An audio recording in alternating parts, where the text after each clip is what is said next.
இந்த நாளிலும் கர்த்தர் ஒரு அருமையான செய்தியை கொடுத்து அனுப்பியிருக்கிறார். அதற்காக ஆண்டவருக்கு நான் நன்றி செலுத்துகிறேன். ஒரு சிறிய ஜெபத்தை எடுக்கலாம்.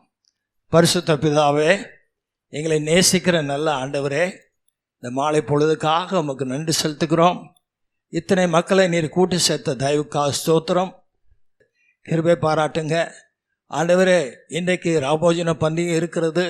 இதில் கலந்து கொள்வது எங்களுக்கு ஒரு மாபெரும் ஸ்லாக்கியம். அதை தவறவிடாமல் ஜனங்கள் கருத்தாய் ஆண்டவரே வந்து கலந்து கொள்ள, பங்கு கொள்ள, உமது ஆசீர்வாதத்தை பெற்றுக்கொள்ள கிருபை செய்வீராக. இந்த நாளிலும் இந்த சபையிலே பகிர்ந்து கொள்ள நீர் கொடுத்த இந்த வார்த்தையில் நான் பேசும்போது என்னுடைய பேச்சும் என்னுடைய பிரசங்கமும் மனுஷ ஞானத்துக்கு உரியதாக இராதபடி ஆவியினாலும் வல்லமையினாலும் வசனத்தினாலும் நிறைந்து காணப்படட்டும். அது மக்களுக்கு பிரயோஜனமாக இருக்கட்டும், சபைக்கு பிரயோஜனமாக இருக்கட்டும். ஆவியானவரே, நீர் பேசும். என்னை தாழ்த்தி உமது கரத்தில் கொடுக்கிறேன். இந்த வேலையை நீர் ஆளுகை செய்யும். நீர் பேசும்.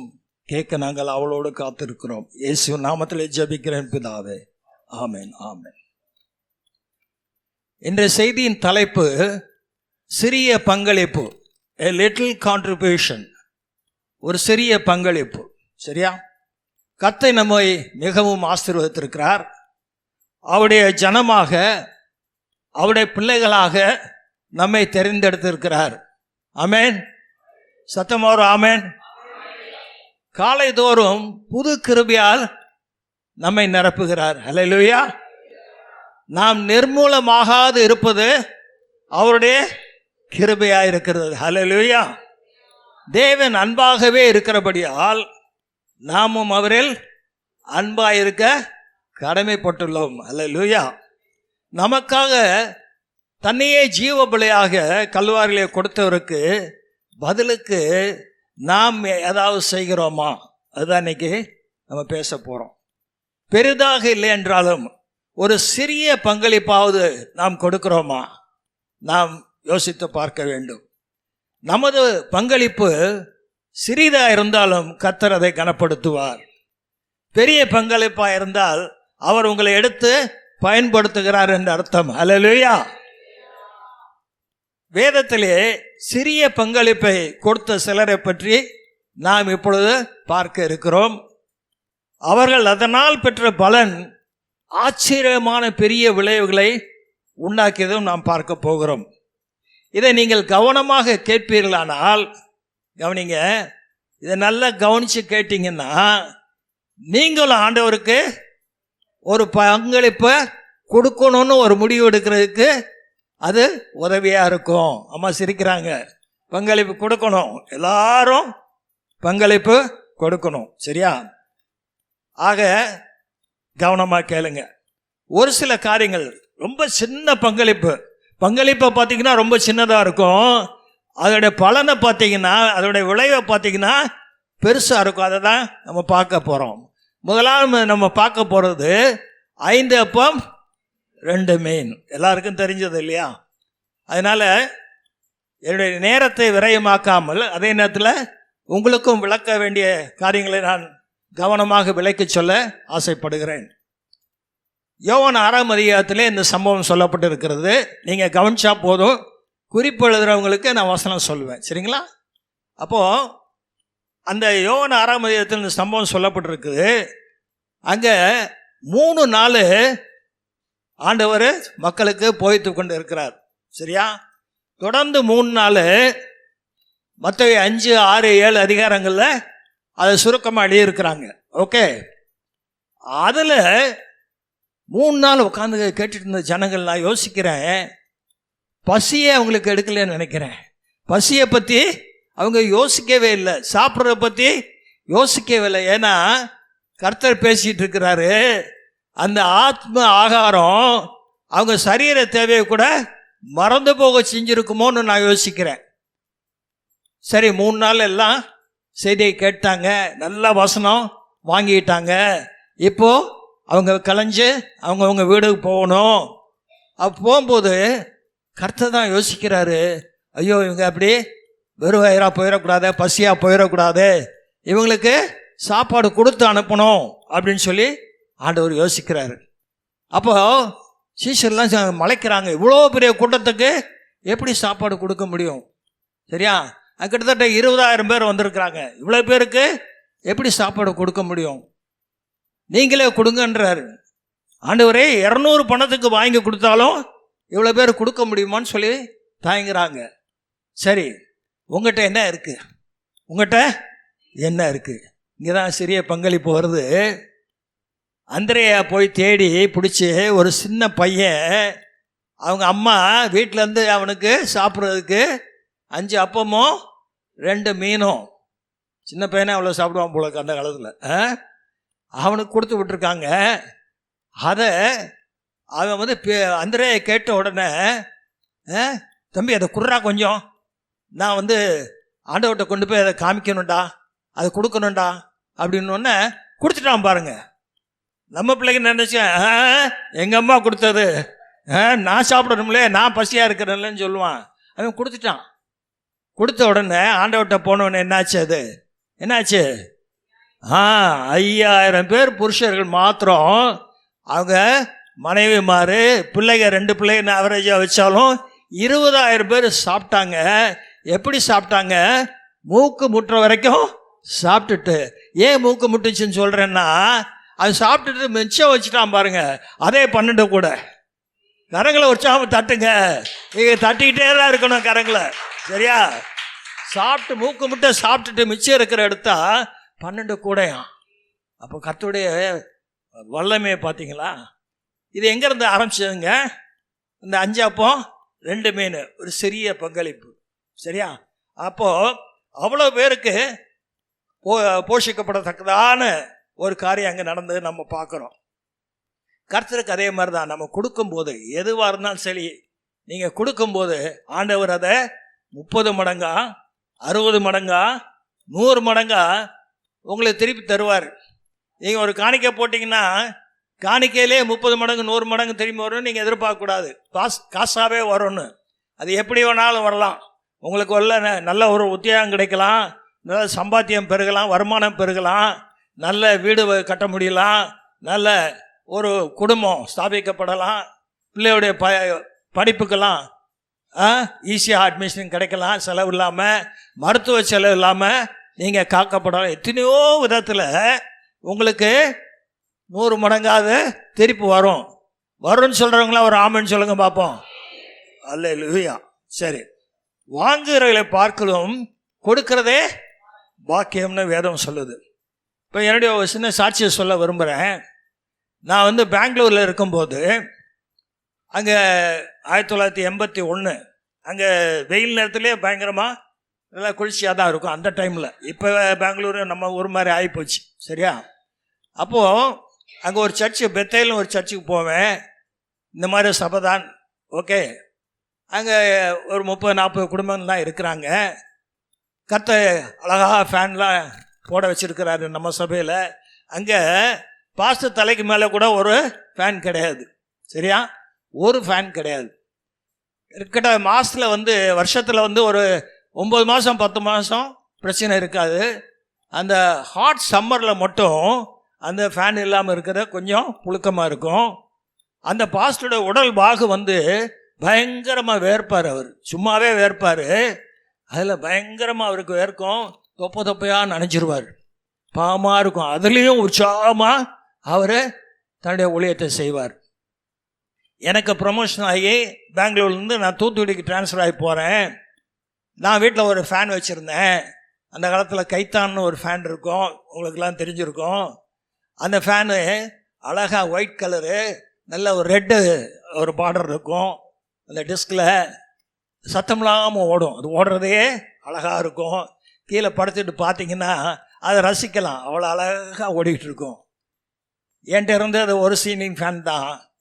அதை நம்ம சர்ச்சுக்கு கொடுத்துருவோம்னு சொல்லி பிளான் பண்ணேன். உடனே தான் நமக்கு நல்ல யோசனைகள்லாம் நிறையா வரும்ல. நல்ல யோசனைகள் வரும், பல இடத்துலேருந்து வரும். இருக்கிறதே ஒரு ஃபேனு, இதை கொண்டு போய் அங்கே கொடுத்துட்டா நமக்கு எங்கே ஃபேனுக்கு, நம்ம என்ன பண்ணுறது?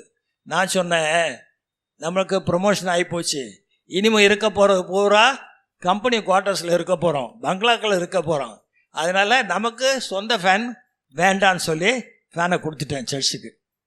பாஸ்டருக்கு ஒரே சந்தோஷம். பாஸ்டர் தலைக்கு மேலே நீங்கள் நின்று பிரசங்கம் பண்ணுற இடத்துல போடுங்க பாஸ்டர்னு கொடுத்துட்டேன்.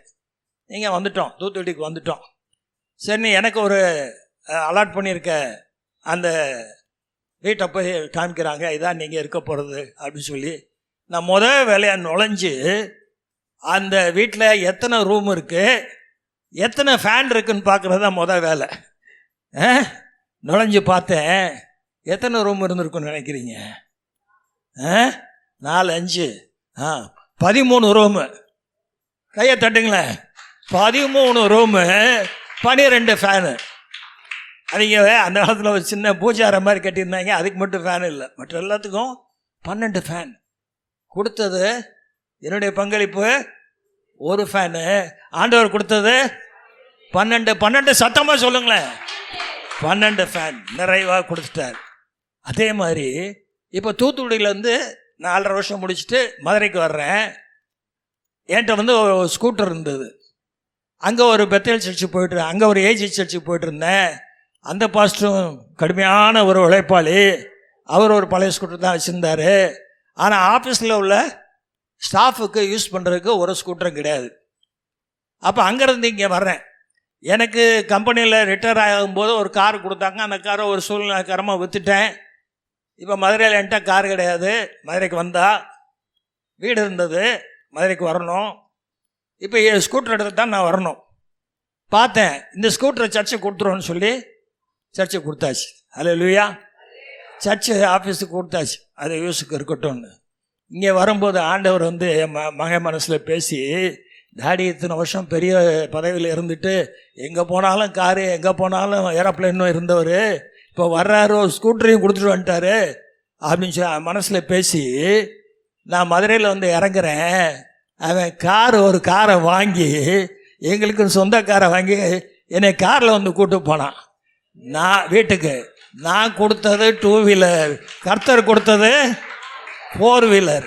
நல்லா உற்சாகமாக தட்டுங்க. அல்லேலூயா. அவர் பெருக்கத்தின் தேவன். நீங்கள் கொடுக்கறது உங்கள் மனசு பார்க்கறது தான் அவர் கேட்குறாரு. நீங்கள் கொடுத்த ஒன்று அவருக்கு நிறைய பொருள், அந்த பூமி எல்லாம் அவருடைய பொருட்களால் நிறைந்திருக்குன்னு வசனம் சொல்லுது. 2வது, இயேசுவுக்கு பரிமள தைலம் பூசிய மரியா. சரியா? அப்போது சீமோன் ஒரு நபர் வீட்டில் இயேசு பந்தி இருக்கும்போது இவ போய் இந்த தைலத்தை பூசுறதுக்கு போகிறா. அப்போ என்ன செய்கிறா, அவள் வருஷம் கஷ்டப்பட்டு உழைச்சி கிட்டத்தட்ட 1 வருஷமாக சேர்த்து வச்ச அமௌண்ட்டில் அந்த விலையுந்த தைலத்தை வாங்கியிருக்கிறா. அந்த தைலத்தை அவரை சரசில் ஊற்றி, பாதத்தில் ஊற்றி தலைமுடியை வச்சு துடைக்கிறா.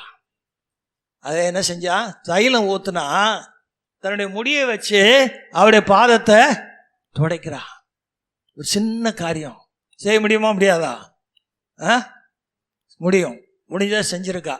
இப்போ என்னாச்சு, அது செஞ்ச நற்கிரியையாக ஆண்டவர் அங்கீகரிக்கிறாரு.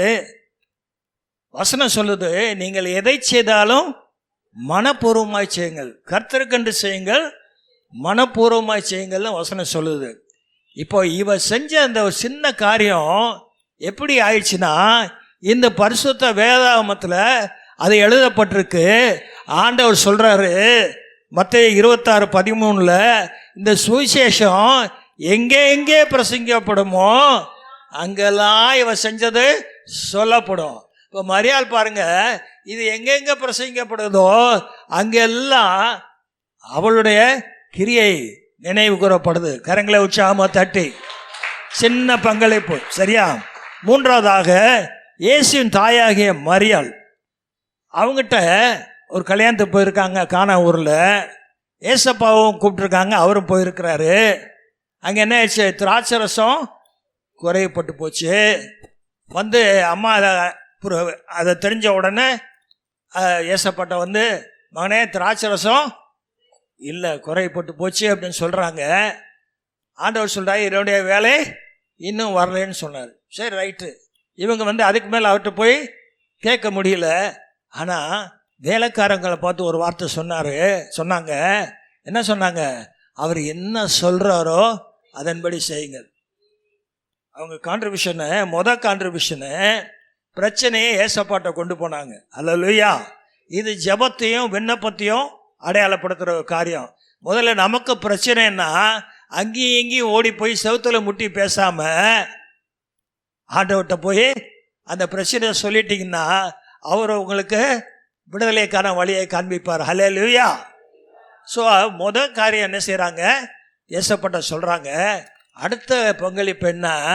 வேலைக்காரங்களை பார்த்து அவர் என்ன சொல்கிறாரோ அதை செய்யுங்க. அவ்வளோதான், ரொம்ப சிம்பிள். சரியா? அது செஞ்சனால என்னாச்சு? அந்த குறைவு நிறைவானது. அந்த ஃபேமிலியில் அந்த மணமகனை கூப்பிட்டு பந்தி விசாரிப்புக்காரன் பாராட்டுறான். என்னப்பா, சாதாரண ஒரு ரசத்தை முதல்ல கொடுத்துட்டு இவ்வளோ பெஸ்ட்டான ரசத்தை இவ்வளோ நேரம் வச்சுருந்தீங்கன்னு கேட்குறான். அவனுக்கே என்ன நடந்துச்சுன்னு தெரியாது. சரியா? அப்போது அந்த குடும்பம் கொஞ்சம் பொருளாதாரத்தில் கொஞ்சம் கம்மியான குடும்பம்தான். இல்லைன்னா திராட்சை ரசம் ஏன் குறைவாக இருக்குது, நிறைய வாங்கி வச்சுருப்பாங்கல்ல.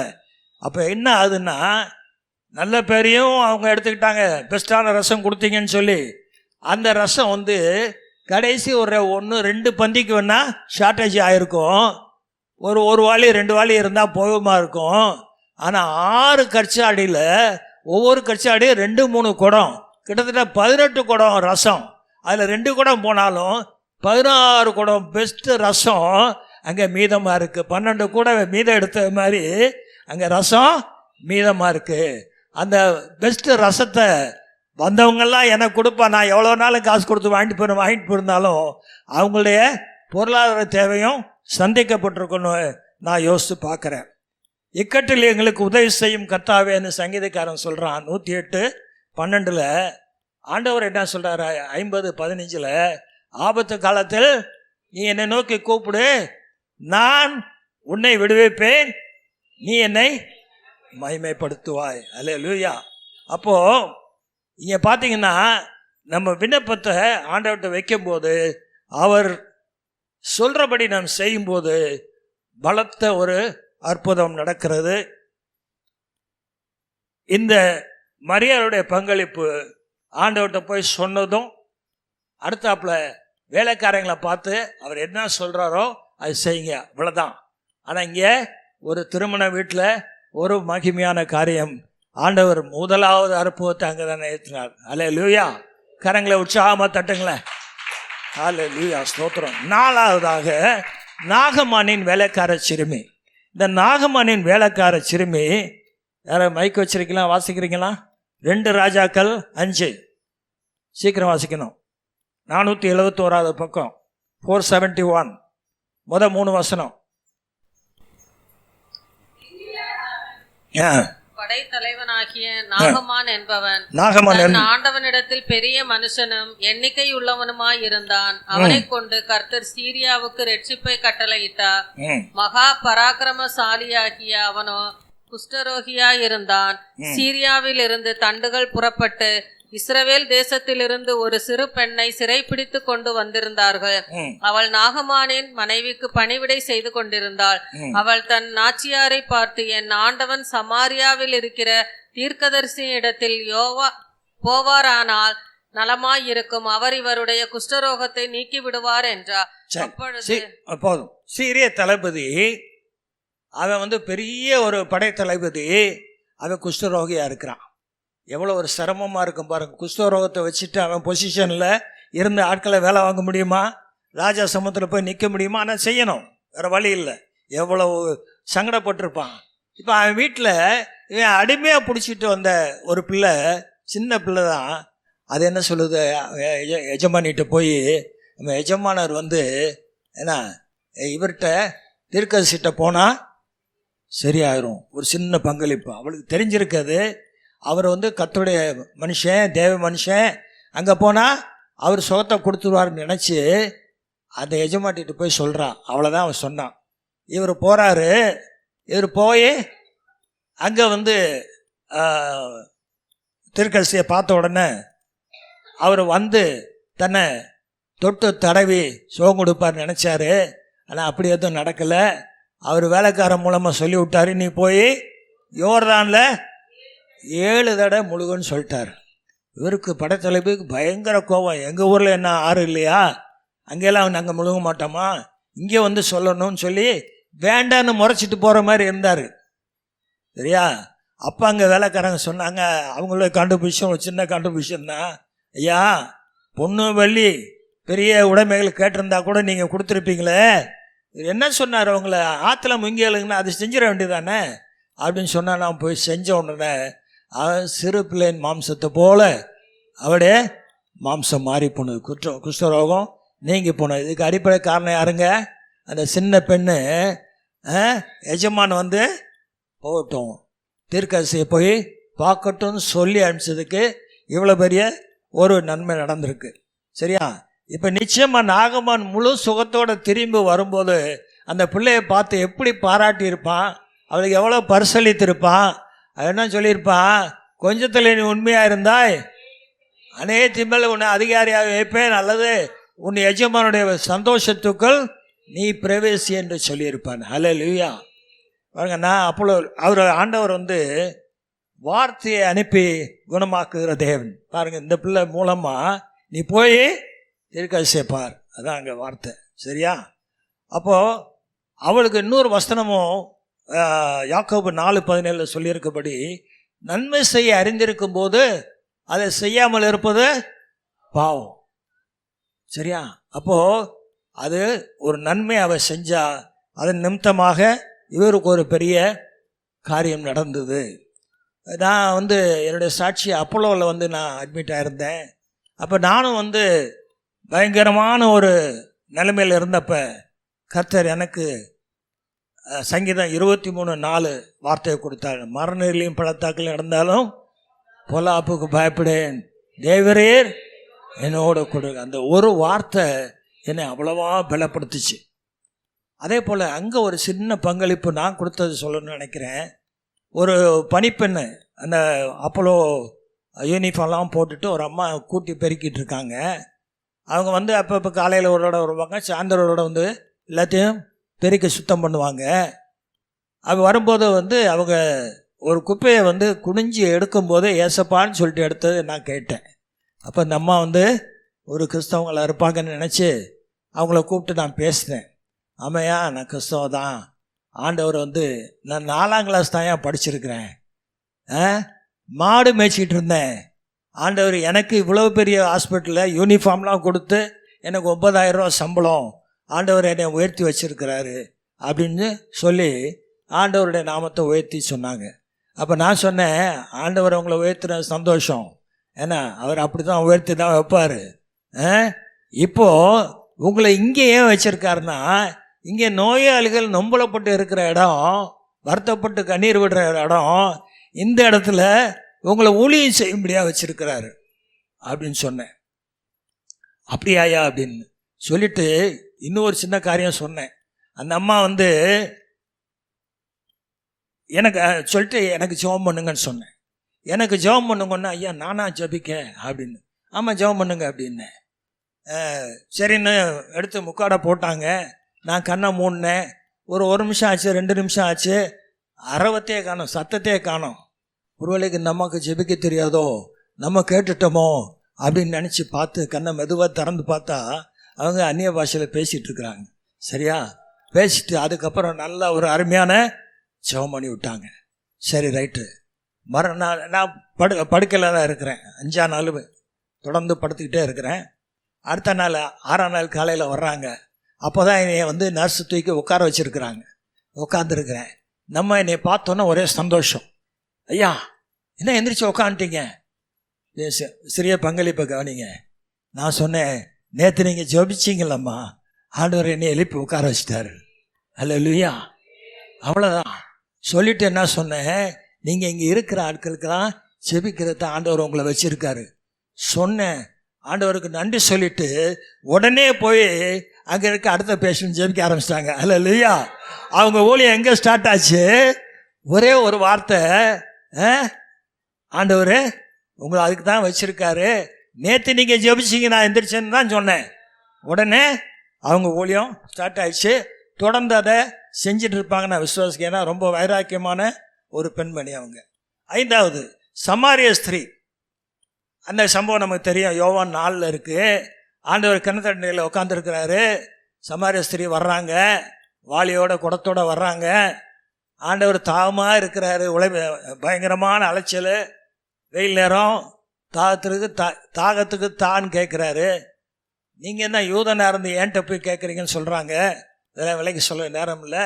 சம்பவம் என்னன்னு சொன்னால், அப்புறம் இவர் சொல்கிறாரு, கேட்குற யாருன்னு தெரிஞ்சா நீயே கொடுத்துருவ, இந்த கிணத்து தண்ணியை குடிக்கிறவனுக்கு திருப்பி தாகம் உண்டாகும், நான் கொடுக்குற தண்ணீர் ஜீவ தண்ணீர் அப்படின்னு சொல்கிறார்.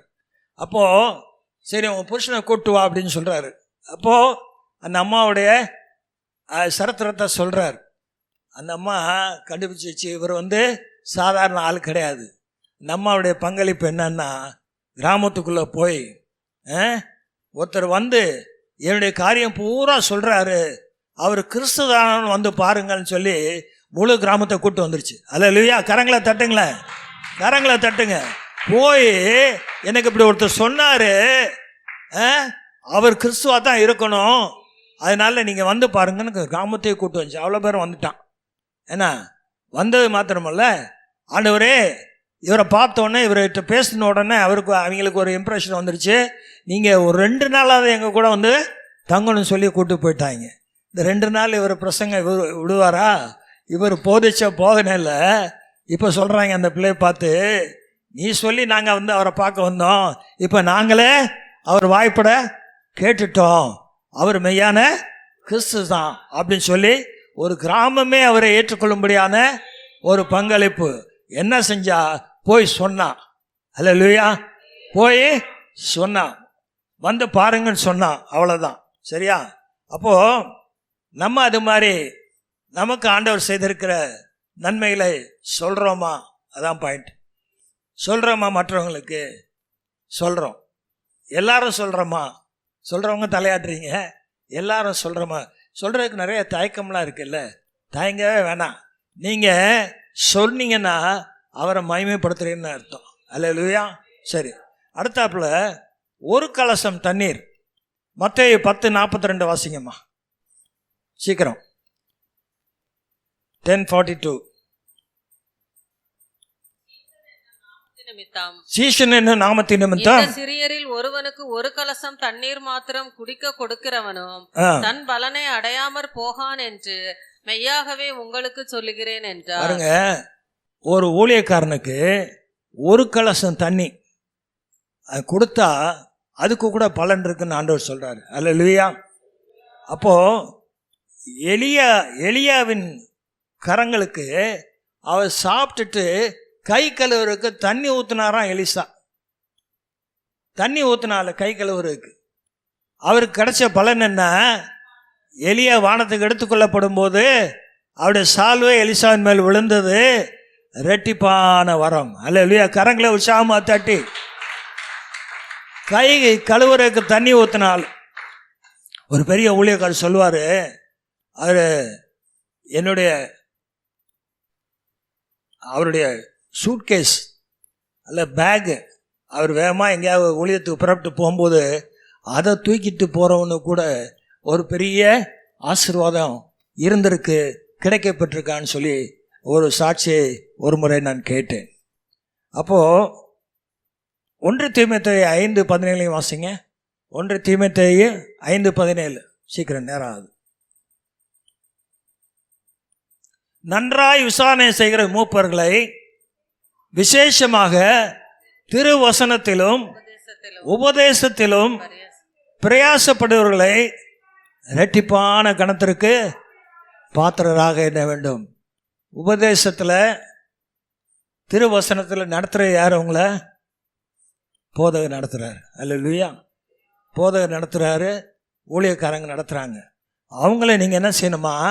ரெட்டிப்பான கணத்துக்கு அவங்கள பாத்திரராக நீங்கள் நினச்சி அவங்களுக்கு நீங்கள் உபசரணை பண்ணணும்.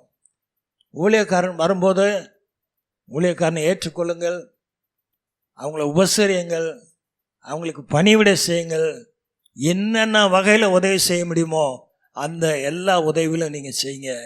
கர்த்தர் உங்களை கனப்படுத்துவார். அடுத்தாவது 11ஆவது மணி வேலைக்காரர். இந்த சம்பவம் மத்தேயு 20 சொல்லப்பட்டிருக்கு.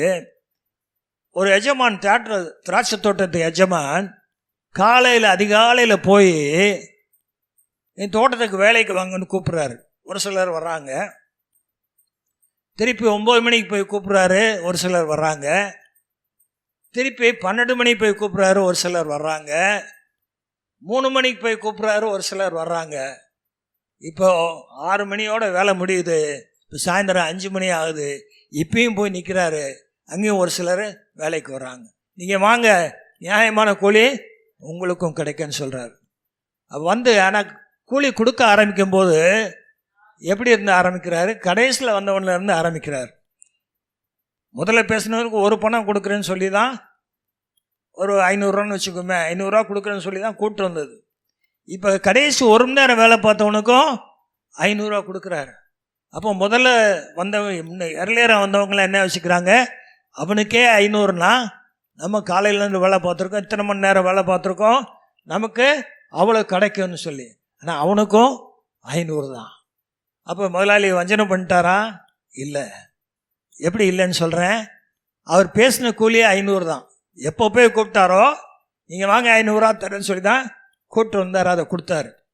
இங்கே ஒரு சத்தியம் என்ன விளங்குதுன்னா, அவன்லாம் அதிகாலையில் வேலைக்கு வந்தவன், 7 மணிக்கு வந்தவன், சாயந்தரம் 6 மணி வரைக்கும் பார்த்துருக்கான், 11 மணி நேரம் வேலை பார்த்துருக்கான். அவனுக்கு அந்த 500. இவன் ஒரு சிறிய பங்களிப்பு தான். 1 மணி நேரம், கடைசி 1 மணி நேரம் வெயில் தாழ வந்துட்டு வேலையை பார்த்துட்டு போயிட்டான். இப்போ பாருங்கள், கர்த்தருடைய வருகை சீக்கிரமாக இருக்கிறதுனால இது 11ஆவது மணி வேலையாக இருக்கிறது. எப்படி இருக்குது? 11ஆவது மணி வேலையாக இருக்குது, கடைசி நேரமாக இருக்குது. ஏன்னா காலங்காலமாக உழைச்ச ஊழியக்காரர்கள் இருக்கிறாங்க. இந்த கடைசி நேரத்துலையாவது, கிடைச்ச கொஞ்ச நேரத்துலையாவது நம்ம ஒரு ஊழியத்தை செஞ்சோம்னு சொன்னால் அதுக்கும் ஆண்டவர் கூலி கொடுக்க போதுமானவரை. கரங்களை உற்சாகமாக தட்டி, இது வரைக்கும் ஊழியமே செய்யாதவங்க, ஒன்றுமே செய்யாதவங்க, பாஸ்டர்கிட்ட வாங்க, உங்கள் நேரத்தை இவ்வளோ நேரம் எனக்கு இத்தனை ஒரு நாளைக்கு இவ்வளோ நேரம் அல்லது வாரத்துக்கு இவ்வளோ நேரம் என்னால் ஒதுக்க முடியும் பாஸ்டர், நீங்கள் எனக்கு ஏதாவது ஊழியம் கொடுங்கன்னு கேட்டால் உங்களுடைய தகுதிக்கு ஏற்ப, உங்களுடைய திறமைக்கு ஏற்ப அவர் அதுக்கான ஊழியத்தை அவர் உங்களுக்கு அலாட் பண்ணுறதுக்கு அது ஏதுவாக இருக்கும். நீங்கள் வந்து வாலண்டியர் பண்ணணும். அவராக விரட்டி பண்ணால் எனக்கு வேலை இருக்குன்ட்டு எல்லோரும் போயிடுவீங்க. சரியா? நீங்கள் வந்து பாஸ்டர் எனக்கு டைம் இருக்குது, நான் இந்த நேரத்தை நாங்கள் கொடுக்க விரும்புகிறேன். ஒன்றும் இல்லை, ஒரு இந்த வீட்டை சுத்தமாக பெருக்கி தொடச்சி கொடுக்குற ஒரு வேலை, அது ஒரு ஊழியம். இந்த சேர்ஸ் எல்லாம் அரேஞ்ச் பண்ணி வைக்கிறது ஒரு ஊழியம். எங்கள் சபையில் ஒரு பழக்கம் இருக்குது. முந்தின நாளோ அல்லது அன்னைக்கு காலையிலேயே, சர்வீஸ் அன்னைக்கு காலையிலேயே சீக்கிரமாக வந்து ஒவ்வொரு சேர்லையும் கரங்களை வச்சு சில பெண்கள் ஜெபிப்பாங்க. இந்த சீட்டில் உட்கார்ற நபர் உமது வார்த்தையை பெற்றுக்கொள்ளணும், உங்கள் ஆசீர்வாதத்தை பெற்றுக்கொள்ளணும், வந்த மாதிரி வெறுமையாக திரும்பிடக்கூடாதுன்னு. அது ஒரு பெரிய ஊழியம். பாயை விரித்து போடுற ஒரு ஊழியம், தண்ணி எடுத்து வைக்கிற ஒரு ஊழியம். சரிங்களா? அப்போது இன்னும் என்னென்ன ஊழியம், வெளியே ட்ராக்ஸ் கொடுக்குறோமா, ஒரு சின்ன ஒரு வேதாகமத்தை புதிய ஏற்பாடை வாங்கி யாருக்காக கொடுத்தா ஒரு ஊழியம், ஒரு பைபிளை வாங்கி கொடுத்தா ஒரு ஊழியம். சரியா? சரி, அதெல்லாம் செய்கிற கஷ்டமாக இருந்தாலும் இந்த ஆத்மா ஆதாயம் நம்ம எல்லாரும் பண்ணணும்னு சொல்கிறாங்களே, ஆத்மா ஆதாயத்துக்கு அது என்னமோ பெருசாக மலைச்சிடாங்க. ஒன்றுமே இல்லை. நீங்கள் ஏசப்பா நல்லவர் சொல்லி சபைக்கு மட்டும் கூட்டுவாங்க, சபைக்கு மட்டும் கூட்டுவாங்க. நீங்கள் பெருசாக ஒன்றும் செய்ய வேணாம். சபைக்குள்ளே கால் வச்சாச்சுன்னா பரிசுத்த ஆவியானவர் பொறுப்படுத்திக் கொள்வார், சபை பொறுப்படுத்திக் கொள்ளும். கரங்களை உற்சாகமாக தட்டுங்களேன். இப்போ மாதத்துக்கு ஒன்று விட்டுருங்க, 3 மாதத்துக்கு ஒன்று கூட விட்டுருங்க. சரியா? 6 மாதத்துக்கோ இல்லை 1 வருஷத்துக்கு ஒரு நீங்கள் ஒரு ஆளை ஒவ்வொரு தடவைக்கு கூட்டு வர்றீங்கன்னு வச்சுங்க, அடுத்த 6 மாதத்தில் சபை ஃபுல்லாகிடும். அடுத்த 6 மாதத்தில் ஆளாளுக்கு ஒன்று கொண்டு வந்தால் சபை பெருசை வெளியே சேர் போடணும். அடுத்தாப்பில் பெருக்க வரும்போது அடுத்த 6 மாதத்தில் 1 வருஷத்தில் பார்க்க சபையை பாஸ்டர் வேற இடத்துக்கு மாற்றணும், இல்லாட்டினா இதை இடிச்சு கட்டணும். அல்லேலூயா. ஆனால் நமக்கு அது சொல்ல முடியல பாருங்க, செய்ய முடியல. செய்ய பாருங்க, நல்லா விளங்கிக்கிறங்க. பரலோகத்துக்கு நம்ம போகும்போது ஆத்மா ஒன்றை தான் நம்ம கூட்டு போக முடியும், வேறு எதுவுமே நம்ம கூட்டு போக முடியாது. வசனம் என்ன சொல்லுது?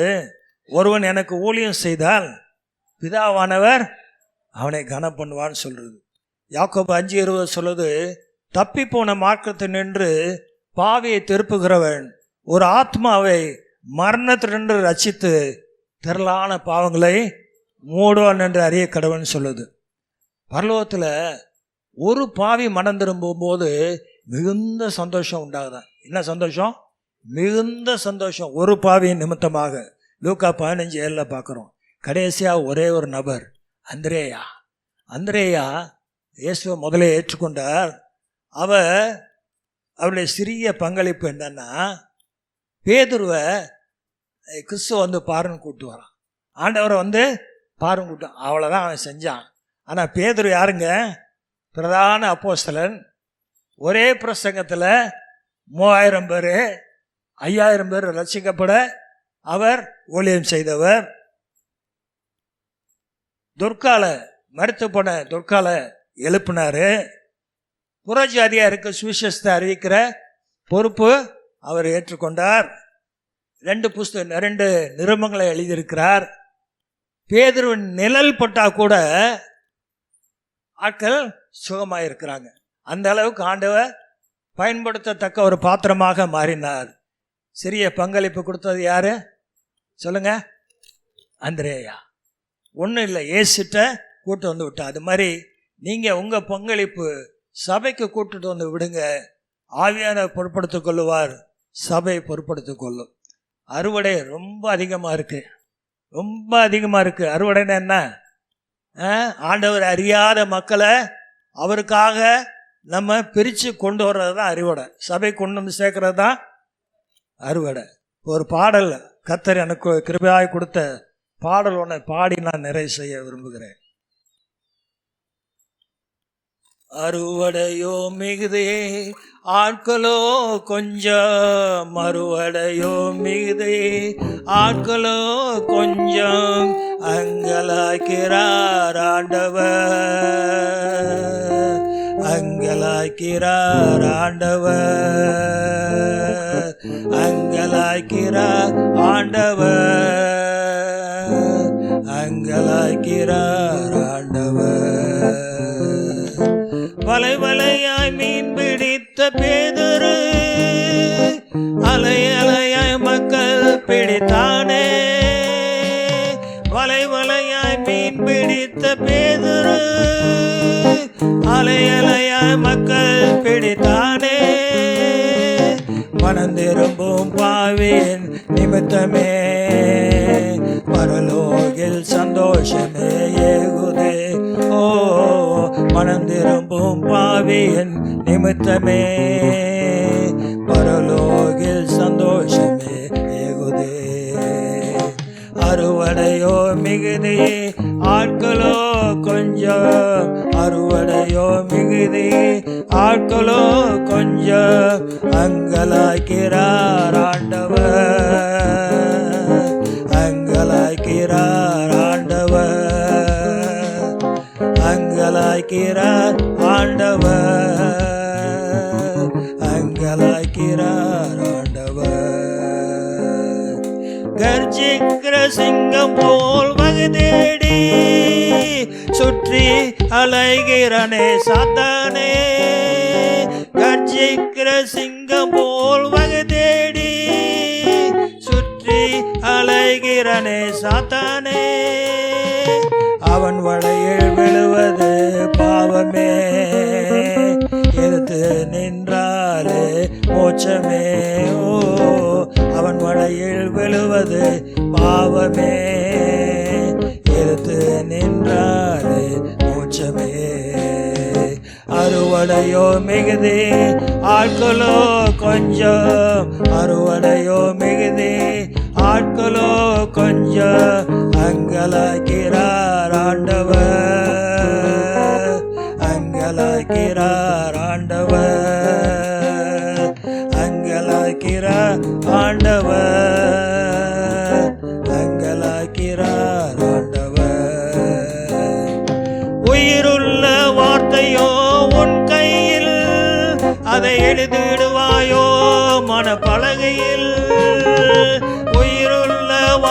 அருவளையோ உன் கையில், அதை எழுதிடுவாயோ மனப்பலகையில்.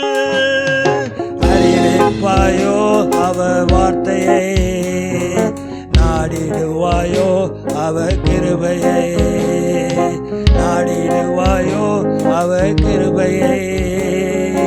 அறிவிப்பாயோ அவ வார்த்தையை. அறுவடையோ மிகுதி, ஆட்களோ கொஞ்சம். அறுவடையோ மிகுதி, ஆட்களோ கொஞ்சம். அங்கலாய்க்கிறார் ஆண்டவர், அங்கலாய்க்கிறார் ஆண்டவர், அங்கலாய்க்கிறார் ஆண்டவர், அங்கலாய்க்கிறார் ஆண்டவர்.